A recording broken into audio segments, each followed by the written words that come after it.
It was raining hard that night.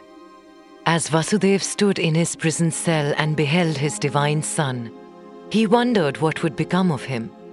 He feared the coming of his brother-in-law, the dreaded king of Mathura. But when he looked out of his cell, he found that the gate was unlocked and the guards were deep in sleep. A voice from inside him told him it was all right to go outside. Guided by this voice, Vasudev took his son with him and stepped into the night. Devaki, as if advised by the same power, let him go in silence. Outside, Vasudev found that aside from him, nothing moved in Mathura. Holding his son close to his chest, Vasudev moved alone in the fierce rain. The voice in his head told him to go to the Yamuna. When he reached the raging Yamuna, Vasudev stood petrified. There was no way he was going to be able to cross this river in spate. The voice in Vasudev's head told him to surrender to the river Yamuna. Vasudev bowed to the river's might and asked her for help. When he looked up, he found that a magnificent serpent had emerged from the waters of the Yamuna. A resplendent jewel adorned its hood and lit up the dark night. When Vasudev stepped into the raging water of the Yamuna, the serpent protected him and his son from the torrential rain with its enormous hood.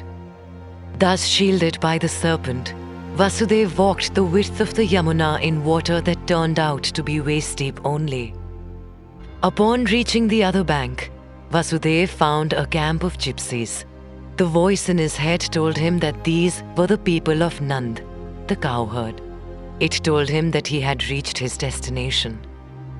Vasudev entered the camp and, guided by the voice in his head, found Yashoda. She was Nanda's wife and had given birth to a girl, Maya, that very night. Vasudev placed his son next to Yashoda and picked up Maya instead.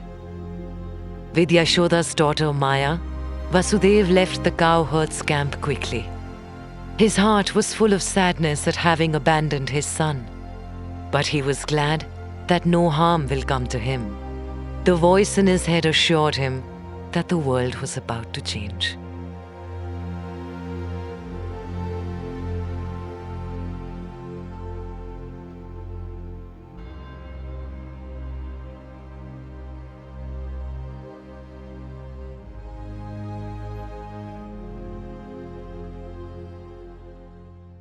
It is Hindu because Hindu religious texts refer to it regularly, and deities like Krishna and Shiva are also known as Yogeshwar. On the day Kans got his cousin Devaki married to Vasudev, a voice boomed from the sky and told him of his impending death.